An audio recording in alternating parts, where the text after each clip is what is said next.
Jesus Talk Time, March 11, 2026. 2 Timothy 2 verse 21.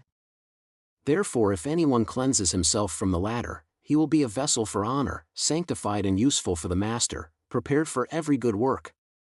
This passage forms part of the second epistle penned by the Apostle Paul to his disciple, Timothy.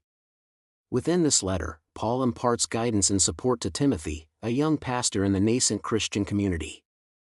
In the surrounding context of this verse, Paul emphasizes appropriate conduct for a servant of God. He counsels Timothy to refrain from engaging in disputes, advocating instead for gentleness and patience while correcting adversaries with kindness and humility. This particular verse focuses on the necessity of cleansing oneself from unrighteous behavior to be used by God for noble purposes. Metaphorically, the concept of being a vessel unto honor signifies that believers are called to be distinct and functional for God's intentions. This imagery underscores the notion of being a willing and available tool in God's service. The act of purging oneself from ungodliness can be compared to the process of refining metal, where impurities are eliminated to render the metal fit for a specific task.